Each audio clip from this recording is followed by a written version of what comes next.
Boa noite para todos e todas que já estamos aqui, né? Já somos 16 participantes, né? Eu falo que o virtual tem uma coisa muito interessante. Você vê 16 participantes, mas você não sabe quantos estão aí agora sentados um ao lado do outro, né? Então, é muito relativo esse número, né? E depois muitos assistem depois de gravado, né? Ah, sem a menor sombra de dúvida. Aumenta muito. Olha, te desejo uma boa apresentação, meu irmão. Sinta-se abraçado no aconchego do nosso melhor sentimento. Que Deus te inspire. Até às 8h45 você está com essa tarefa grandiosa pela frente. Um abraço. Muito obrigado, Carlinhos. Grande abraço. Muito obrigado. Sinta-se inteiramente à vontade, tanto você como os demais irmãos e irmãs que estão aí. Sintam-se inteiramente à vontade a fazer a interrupção no momento que assim o quiserem e trazerem as contribuições que acreditam ou questionamentos que se fazem necessários. Ok? Maravilha. Obrigado. Então tá ótimo. Bom, nós vamos dar continuidade à proposta, né, de caminharmos no sentido de conhecer, e mais do que conhecer, ter na noite de hoje, né, uma maneira bem específica, porque nós, na nossa divisão dos temas pertinente a Maria Santíssima, nós escolhemos, a partir de setembro, aprofundar um pouco mais, né, quem é Maria de Nazaré, quem foi e quem é, né, esse Espírito, para que a gente pudesse trabalhar um pouco mais. Naquelas casas que nós estamos falando todos os meses, nós escolhemos o mês de agosto e o mês de setembro para a gente aprofundar. Aqui nós vamos fazer uma síntese, né, trazendo para vocês algumas informações e a posteriori nós vamos trabalhar, né, nos próximos encontros nossos, a figura de Maria Santíssima enquanto esse Espírito que continua esse trabalho maravilhoso. Então, para a gente iniciar, encontramos uma página muito interessante que diz para nós o seguinte: no Espiritismo, doutrina que se assenta em bases científicas e filosóficas e religiosas, sendo que nesta última, como cristianismo redivivo, caracteriza o Consolador prometido por Jesus. E aqui queremos fazer um primeiro, né, momento, fazer aqui, vamos dizer, uma parada, para lembrar aos companheiros e companheiras que nós vamos encontrar isso no Evangelho, lá em João, no capítulo 14 e no capítulo 16, porque muitas das vezes, né, as pessoas dizem, isso é invenção de doutrina espírita, isso é alguma coisa que o codificador, né, criou. Não, ele simplesmente deu forma àquilo que a espiritualidade trouxe, mas não podemos esquecer que há 2000 anos atrás, e João vai trazer isso com muita propriedade, lá nesses dois capítulos, 14 e 16, falando da vinda do Consolador prometido, né? Aquilo que vai dar, né, novamente a nós outros cristãos uma oportunidade de recuperarmos aquilo que perdemos ao longo desses 2000 anos. Nós estamos fazendo um levantamento de um trabalho que nós estamos desenvolvendo no sábado pela manhã, que é o estudo minucioso do Evangelho de Jesus. Estamos fazendo um trabalho sobre Lucas, uma passagem de Lucas, mas na semana retrasada, alguns companheiros nos questionaram e companheiras a respeito do cristianismo primitivo. Então, nós estamos fazendo um trabalho do século I até a primeira metade do século IV com relação ao desenvolvimento do cristianismo. porque aí, quando chega propriamente dito, no século IV, na segunda metade propriamente dito, nós perdemos essa dimensão, porque deixamos de ser uma doutrina e passamos a ser uma religião oficial. Por que estamos falando isso? Para a gente entender, né, que esse é o grande resgate. A doutrina espírita tem esse compromisso no sentido de que cristianismo redivivo caracteriza o Consolador prometido por Jesus. Também, olha bem, também aprendemos a reconhecer em Maria uma entidade evoludíssima que já havia conquistado há mais de 2000 anos elevadas virtudes, tornando apta a desempenhar na crosta terrestre tão elevada missão, recebendo em seus braços o emissário de Deus, que se fez menino para se transformar no modelo da perfeição moral que a humanidade pode pretender sobre a terra. Além do que se conhece nas antigas tradições religiosas, especialmente no Novo Testamento, e nós vamos adentrar um pouco mais à frente, trazendo isso aos companheiros nessa síntese que nós fizemos, né? Mostrando que, além do que nós encontramos lá no Novo Testamento, é interessantíssimo esta informação. Encontramos na literatura espírita outros importantes dados bibliográficos de Maria, que vieram até nós por via mediúnica, naturalmente extraídos de arquivos fidedignos do mundo espiritual, revelando-nos que ela continua até hoje zelando com muito carinho pela humanidade terrestre, encarnada e desencarnada. E quando falamos de humanidade terrestre, queremos ressaltar aqui, né, lembrando-nos que estamos falando da grande família de Deus. Estamos falando da grande família de Deus. E Maria continua prestando assistência a esta grande família de Deus, na condição de nossa intercessora, na condição de nossa advogada, mãe de nosso Mestre Jesus e nossa Mãe Santíssima. É por isso, né, que na noite de hoje, né, quando a gente traz esta questão, queremos compartilhar com você, né, que agora está conosco, e aquele que nos próximos dias provavelmente, né, vai ter a oportunidade de acessar a este material da nossa reflexão. Nós temos uma belíssima obra sobre Maria, que é Maria de Nazaré, pelo Espírito de Miramês, psicografia de João Nunes Maia, o qual nós tivemos a grata alegria de conviver por um período quando estávamos em Belo Horizonte. E a editora Fonte Viva tinha uma publicação e resolveram, né, fazer uma entrevista com o João a respeito desta obra. E a pergunta foi: por que publicar um livro sobre Maria, mãe de Jesus? E a resposta foi a seguinte, né? Poucas pessoas identificam Maria de Nazaré na plenitude de sua grandeza espiritual. Vemos alguns segmentos religiosos que a renegam. Outros a idolatram como santa. Outros a julgam uma mulher comum. Outros acreditam que ela fez um papel apenas secundário, de mãe adotiva de um espírito materializado na terra.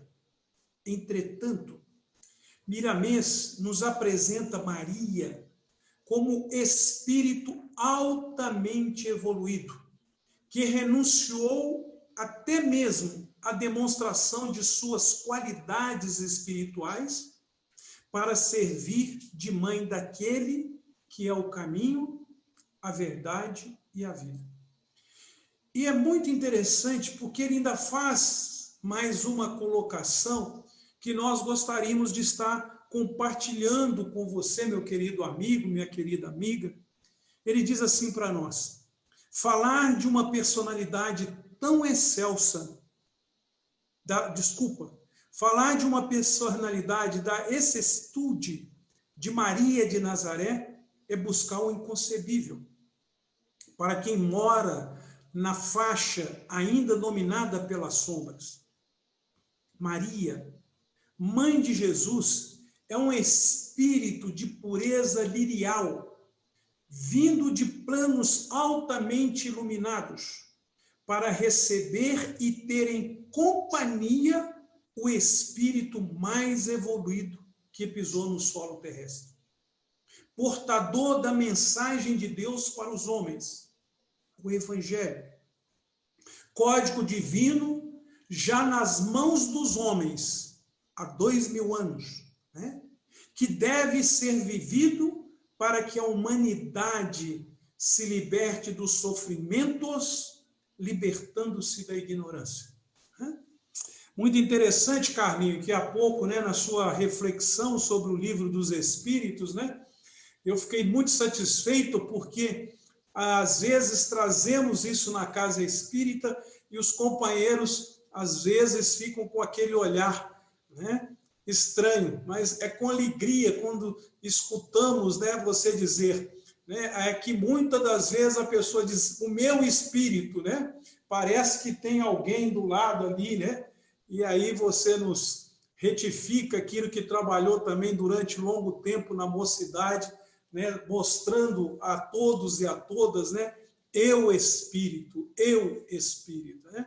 Então, é com essa alegria, mais do que com essa alegria, que nós gostaríamos, né, de, nesse exato momento, trazer uma paisagem maravilhosa para caminharmos um pouco mais conhecendo Maria.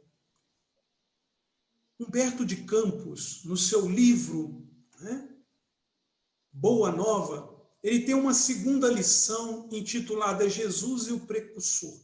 E num determinado momento, Humberto de Campos faz uma descrição belíssima de Nazaré. Ele diz assim para nós: Nazaré, com a sua paisagem das mais belas de toda a Galileia, é talvez o mais formoso recanto da Palestina. E aí a gente já começa a entender e compreender o plano divino.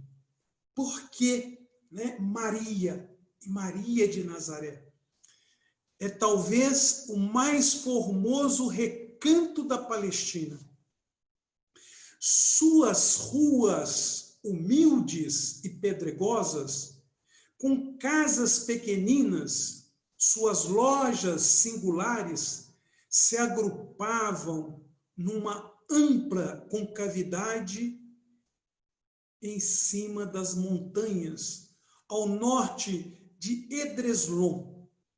Seus horizontes são estreitos e sem interesse, contudo, os que sobem um pouco além, até onde se localiza as casinholas mais elevadas, encontrarão, para olhar assombrado, a mais formosa perspectiva. O céu parece alongar-se, cobrindo o conjunto maravilhoso numa dilatação infinita.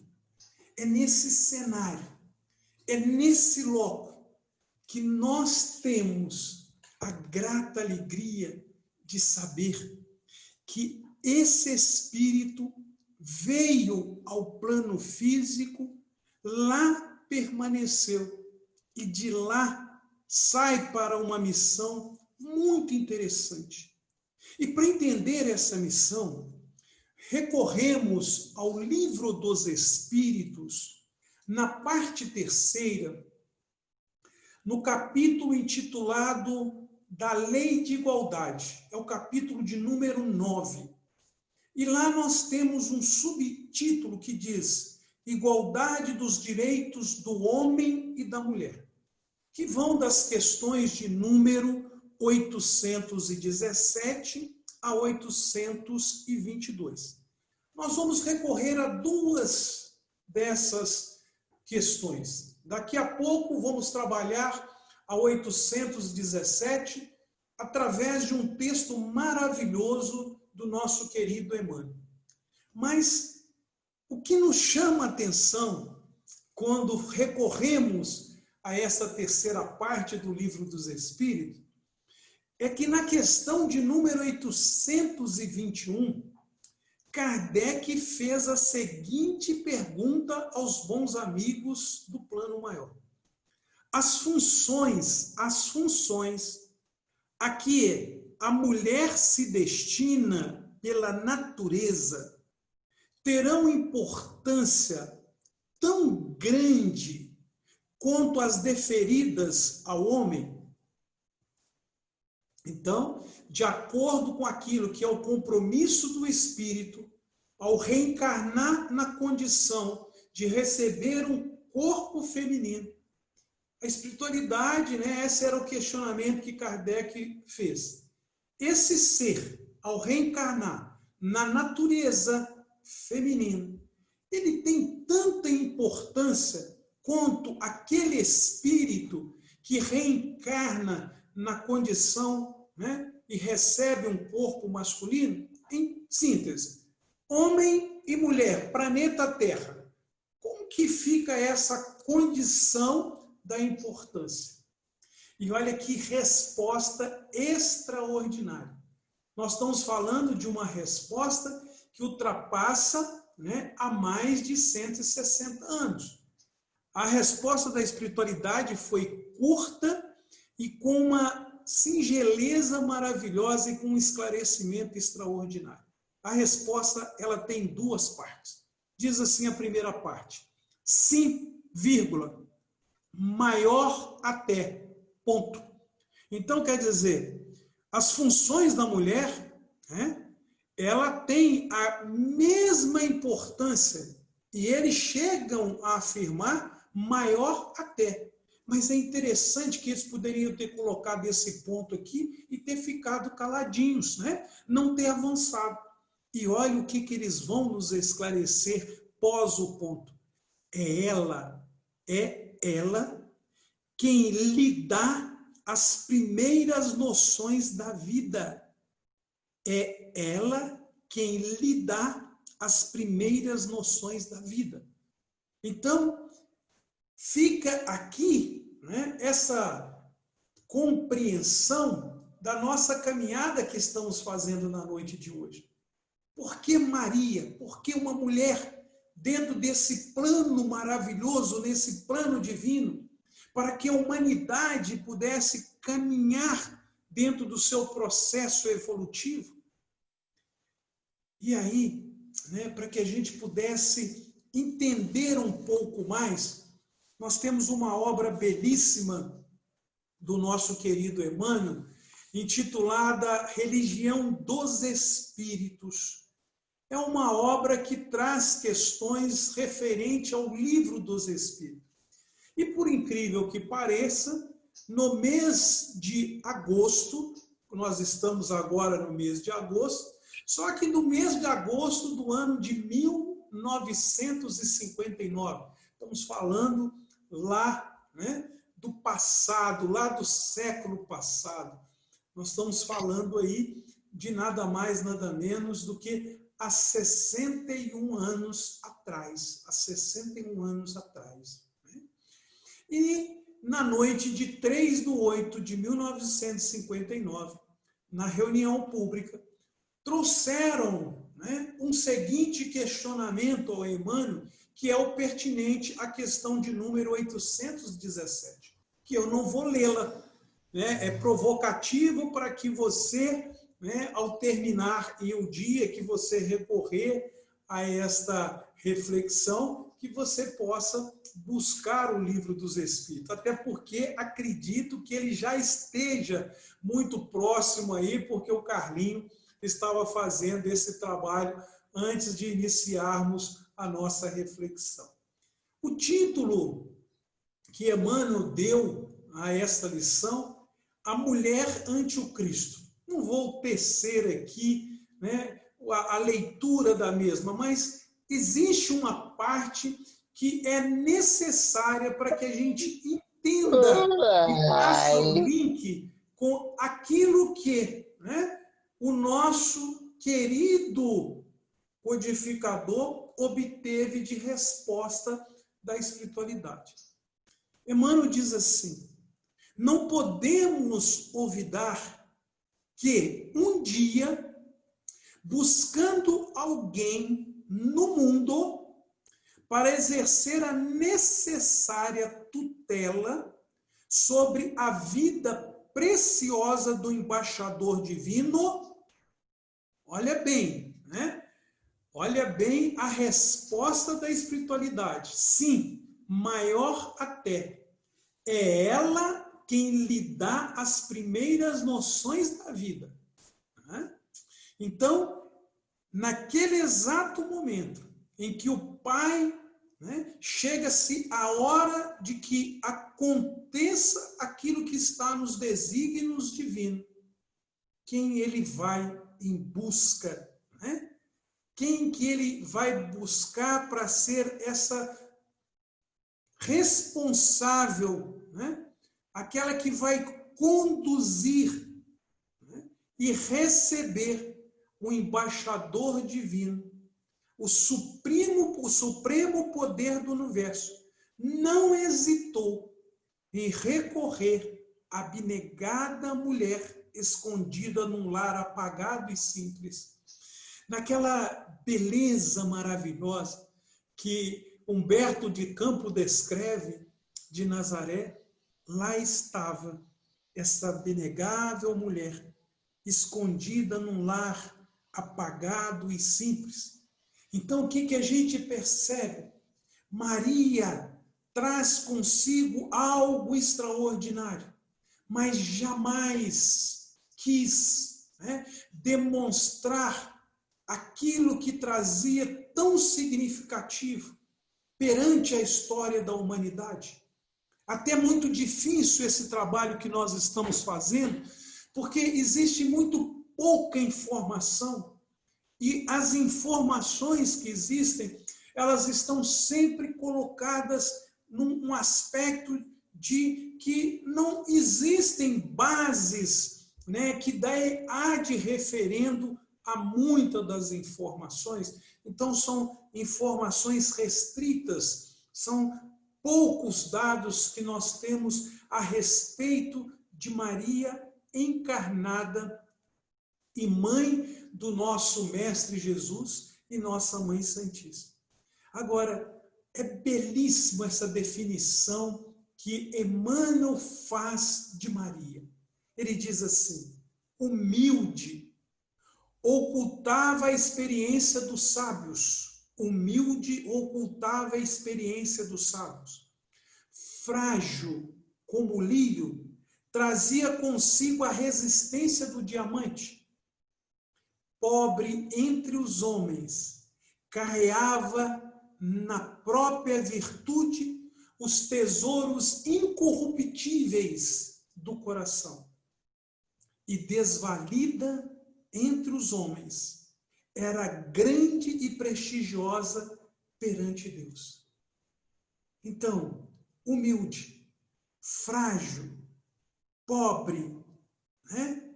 Desvalida, mas trazia algo extraordinário, uma sabedoria, uma resistência, algo que nos mostra que estava intrínseco.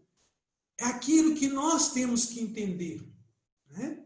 O Carlinho falava a respeito de algumas situações que nós estamos vivendo hoje, né? Na questão do egoísmo. Nós não somos, nós estamos. Mas à medida que entendemos e trabalhamos e chegamos à condição, né, de uma conquista da humildade, então a humildade passa a ser um atributo do ser. Na próxima, veremos nessa condição e vamos cada dia galgando um degrau a mais. E aí Emmanuel diz assim para nós: eis o motivo pelo qual, sempre que o raciocínio nos induza a ponderar quanto à glória do Cristo, quanto a essa figura magnífica, quanto a esse modelo, quanto ao nosso governador, recordemos na terra a grandeza de nossas próprias mães, aqueles e aquelas que ainda as têm fisicamente, né? E a nós outros que já temos ela do outro lado da vida. E aí, quando estávamos organizando essa reflexão, tivemos essa oportunidade de fazer, né, essa retrospectiva que Emmanuel nos pede aqui, para que a gente lembre, né, da figura materna. Nós, olha que coisa maravilhosa, nós nos inclinaremos reconhecidos e reverentes ante a luz imarcessível da estrela de Nazaré. E olha o que Humberto diz para nós, né? É talvez o mais formoso recanto da Palestina, a estrela de Nazaré, Maria, né? Quando nós encontramos, meus queridos, essa palavra imarcessível, né, nós fizemos questão de ir ao dicionário. E lá diz assim, que não murcha, que está sempre viçoso, que não acaba, que não se extingue. Estão lembrados, né, que nós trouxemos aqui no início da nossa reflexão. Ela continua até hoje, zelando com muito carinho pela humanidade terrestre, encarnada e desencarnada. Então, quer dizer, Maria, ela continua o seu trabalho. Mas por que ela continua esse trabalho? É interessante, né, que para a gente poder, né, aprofundar um pouco mais, e aí, né, é indiscutível, quando falarmos de Maria no Evangelho, nós temos que indiscutivelmente, né, recorrermos a Lucas. E para você entender um pouco mais, né, com relação por que recorrer a Lucas, eu os convido, aqueles que já fizeram a leitura, que a façam novamente, aqueles que ainda não fizeram, uma grande oportunidade. Paulo e Estevão. Na segunda parte do livro, né, se aqueles que já fizeram devem estar relembrando por que Lucas traz esse patrimônio no seu Evangelho. E na noite de hoje, né, gostaríamos de compartilhar com vocês Lucas, né, lá no capítulo 1, nos versículos que vão, né, nada mais, nada menos, para que a gente pudesse fazer essa nossa caminhada. Lucas, do versículo 26 até o versículo 31. Lucas diz o seguinte: no sexto mês, que sexto mês é esse, Belmiro? No sexto mês da gestação de Isabel, a prima de Maria. Né? Então, no sexto mês, que Isabel já estava, né, pelo processo de gravidez de João, o precursor, que o nosso querido Humberto de Campos vai explicar lá na lição de número 2, né, do Boa Nova, que nós já citamos. O anjo Gabriel foi enviado por Deus a uma cidade da Galileia, chamada Nazaré, a uma virgem prometida em casamento a um homem chamado José, da casa de Davi. O nome da virgem era Maria. Dirigindo-se a ela, disse: Alegra-te, agraciada, o Senhor está contigo. Ela perturbou-se intensamente com a fala e ponderava que espécie de saudação seria essa. Disse-lhe, porém, o anjo: Não temas, Maria, pois encontrastes graça junto de Deus. E eis que conceberá no ventre e darás à luz um filho, a quem chamarás pelo nome de Jesus. Então, aquilo que a espiritualidade nos traz é um ar de referendo naquilo que nós encontramos nos anais da espiritualidade.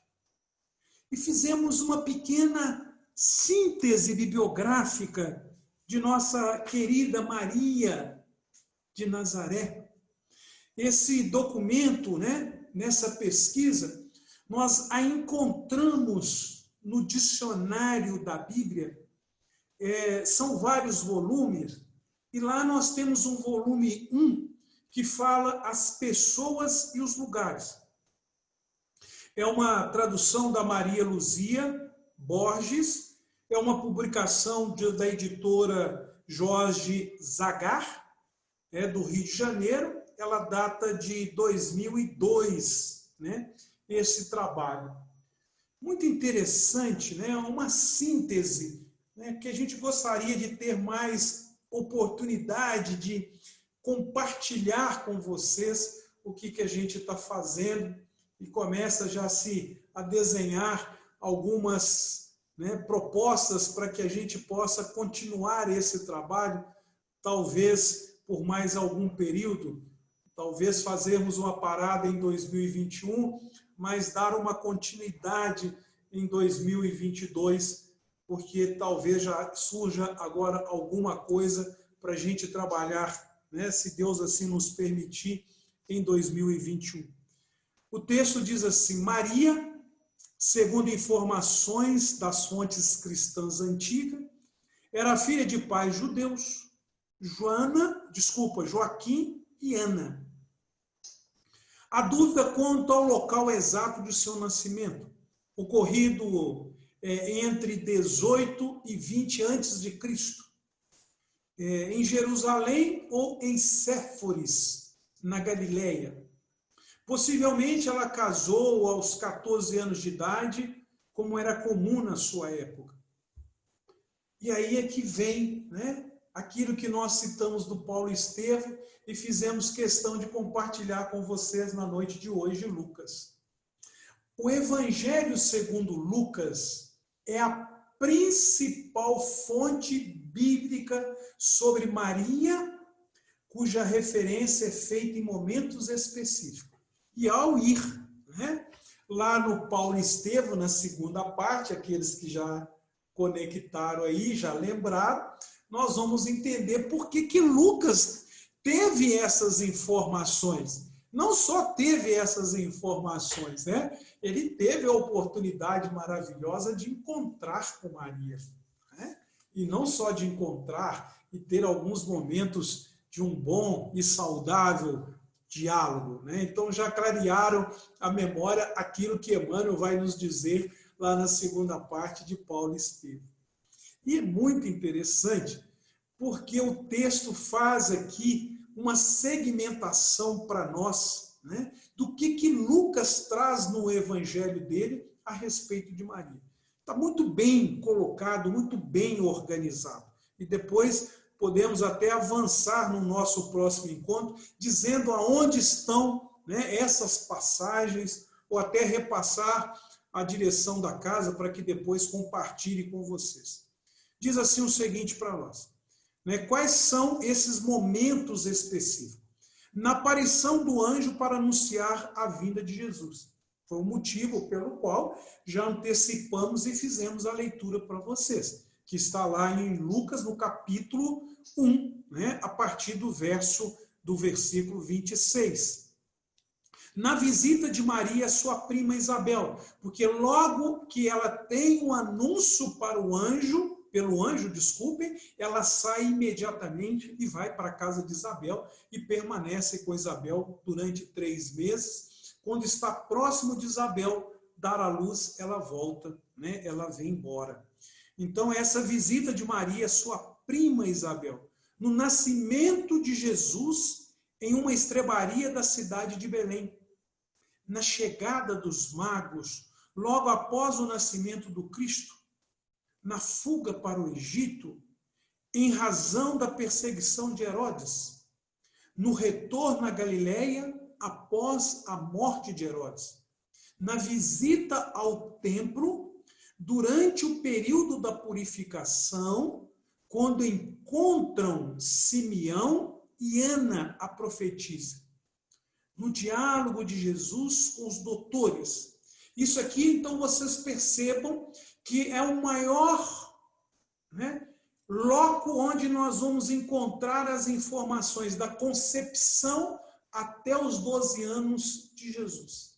E aí nós temos um período em que nós temos pouquíssimas, a não ser alguma das informações que a espiritualidade vai trazer através do nosso querido Humberto de Campos. Mas é muito raro, né? E aí nós vamos ver novamente Lucas trazendo aquele que aos 12 anos estava discutindo com os doutores da lei, vai trazê-los aos 30 anos de idade. Quando Maria é convidada, convida Jesus e seus discípulos, e nós vamos ter aí então as bodas de Caná. É o momento em que se inicia as atividades propriamente dita da missão do Cristo na terra. E depois nós temos mais 2 momentos, que é na crucificação de Jesus e no dia de Pentecostes. Então, quer dizer, Maria é aquela que concebe, né, tem no seu seio, no seu ventre, a presença do Mestre, né, a presença de Jesus, dá a ele a condição de estar no nosso meio, e é ela que também vai passar por todo aquele momento maravilhoso lá na manjedoura, ela tem também o seu momento de dor na crucificação. E naquele exato momento, né, em que desperta para a humanidade, que nós temos recebido, né, nada mais, nada menos do que esse evangelho vivo, através de Pentecostes. Quem estava lá? Maria, de Nazaré. Então, é esta figura marcante que traz um papel muito importante, mas jamais quis ter no cenário esse destaque, né? Olha bem, as tradições cristãs revelam que Maria ficou sob o amparo do apóstolo evangelista João, em Jerusalém e Efésio, atendendo à orientação de Jesus. O próprio João vai narrar isso lá no capítulo 19, naquele momento da crucificação, no momento derradeiro, praticamente no momento final, quando Cristo, né, vê ali a figura do discípulo que ele amava e a figura de sua mãe. Olha para a mãe e diz a ela: eis aí o teu filho. E diz ao discípulo que ele amava: eis aí a tua mãe. Naquele exato momento, Jesus entregava a sua mãe como mãe da humanidade, como mãe de cada um de nós. E aí voltamos naquilo que dissemos anteriormente. Por isso que Maria é a nossa advogada. Por isso que Maria é a nossa intercessora. Principalmente nesse momento em que nós estamos vivendo. Estamos nessa semana completando 5 meses que estamos vivendo essa oportunidade chamada Covid-19, que se transformou numa pandemia de ordem mundial.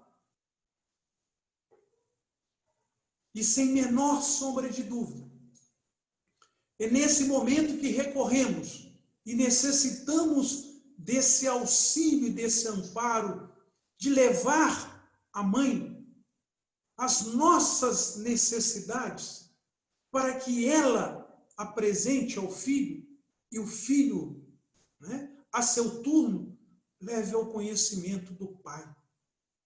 Mas o pai, sabendo das nossas necessidades, vamos viver isto que estamos vivendo no tempo de Deus, mas que nesse tempo de Deus aprendamos, sem a menor sombra de dúvida, a cada dia mais ampliar a nossa intimidade.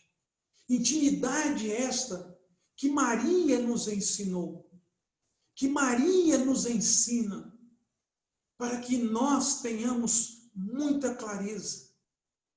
É por isso, meu querido, que de acordo, fechando aqui, o texto que nós encontramos no dicionário que falamos da Bíblia, no volume 1, ele diz assim: Maria, ou Miriam, é um nome de origem hebraica, significando Senhora da Luz.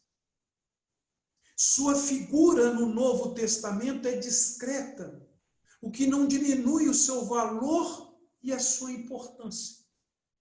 Então, Senhora da Luz, Senhora da Luz. É isto que Maria é nossa, E que ela, a cada dia, possa clarear e trazer, a cada um de nós para esta condição que é o Mestre Jesus. Ela, como Senhora da Luz, nos leva à luz, que é o Mestre Jesus. Então, por não encontrarmos tantas informações, por não encontrarmos tantos detalhes da vida desse ser, não percamos em momento algum a oportunidade de compreender aquilo que o nosso querido Miramês diz. Falar de uma personalidade da vicissitude de Maria de Nazaré é buscar o inconcebível para quem mora na faixa ainda dominada pela... Então, requer de nós que a cada dia tenhamos essa condição. Como já falei anteriormente, está sendo magnífico esse trabalho. Está sendo maravilhoso. Por que está sendo maravilhoso? Conhecer um Espírito que nos deu algo extraordinário. Se estamos aqui nesta noite reunidos, se estamos hoje no século 21, no mês de agosto, fechando mais uma década, não podemos esquecer isso, que o ano de 2020 é o fechamento da década de 20. Estamos fechando a segunda década do terceiro milênio, do primeiro século do terceiro milênio que nós estamos fechando. E não é por acaso que nós estamos tendo esta oportunidade, e se estamos tendo essa oportunidade, que possamos recorrer a essa figura que é Maria de Nazaré. Como ela nos trouxe o caminho, a verdade e a vida. E o próprio Cristo diz que só chegaremos ao Pai por intermédio dele. Então, para se chegar ao Mestre, nós sabemos. E chegar ao Mestre é ter a oportunidade de estar vivendo plenitude dos ensinamentos dele, através do Evangelho, principalmente nesse momento em que nos encontramos muito próximo daqueles e daquelas aos quais nós temos os nossos maiores compromissos e as nossas maiores oportunidades para fazermos duas coisas maravilhosas. Primeiro, o exercício da fraternidade. E segundo, que tenhamos a cada dia a oportunidade de amar aqueles e aquelas que estão conosco nessa caminhada. Agradeço carinhosamente a oportunidade, meu querido amigo, meu irmão, meu companheiro, né? Carlinhos. Agradeço pelo convite. Continuamos à disposição desta casa que temos um carinho incomensurável, né, ao Centro Espírita Alfredo Júlio Fernandes, e agradecer a cada um e a cada uma que se encontra conosco, né, nesta noite. Obrigado pela sua presença, obrigado pelo seu carinho, e devolvemos, né, a você, Carlinhos, a palavra para poder fazer aí os encerramentos e fazer aí a prece final. Um beijo carinhoso no coração de cada um de vocês, muita luz e muita paz, e que tenhamos e que continuemos numa boa e abençoada noite.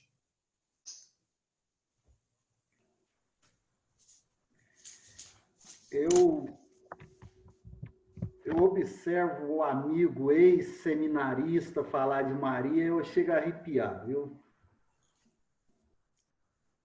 Como está no sangue, Maria, desse ex-seminarista que a gente tanto preza, né? Você realmente, assim, a sua expressão ao falar de Maria é algo assim que, ainda bem que está gravado, viu, Belmiro? A gente vê depois várias vezes, né? Ela não poderia ter um cabo eleitoral melhor. Longe, ela não precisa, não. Não, um sujeitinho muito de pior qualidade. Mas que maravilha, viu? A gente aprendeu muito aí, e esse entusiasmo de falar da nossa mãe, né? Essa figura fantástica é fundamental para nós, né?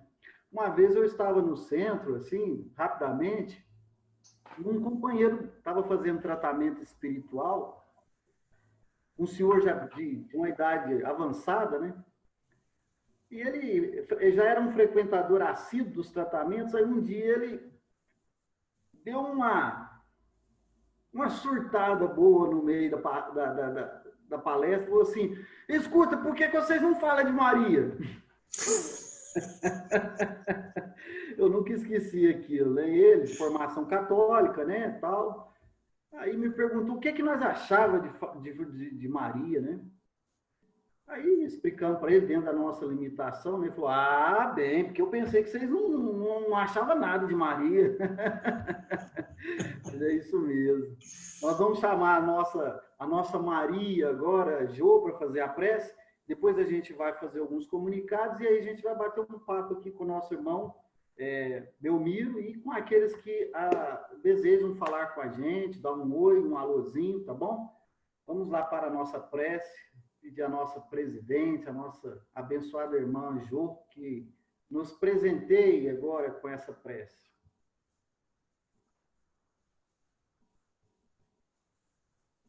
Boa noite, Carlinhos. Muito obrigado, Belmiro. Boa noite para você também. A todos presentes. Todos nós, né? Encarnados e desencarnados, que encontramos conectados nessa noite, nesse horário. Que Jesus esteja todos nós, nos abençoando. Maria Santíssima nos protegendo, amparando toda essa humanidade tão sofrida, tão desentendida. Todos possam receber essa luz, essa força, esse amor de Maria, que a espiritualidade maior que rege a nossa casa vá de encontro a todos os irmãos necessitados que se encontram nos hospitais, que se encontram isolados, que se encontram tristes, abandonados. Pai nosso que estais nos céus, santificado seja o vosso nome. Venha a nós o vosso reino, e seja feita vossa vontade, Pai, assim na terra quanto nos céus. O pão nosso de cada dia, dai-nos hoje, Senhor. Perdoai as nossas ofensas, assim como nós perdoamos a quem nos tem ofendido. E nos deixes, Pai, cair em tentações, mas livrai-nos da prática do erro e de todo mal. Que Jesus estejam com todos, agora e sempre. Que assim seja. Amém. Graças a Deus.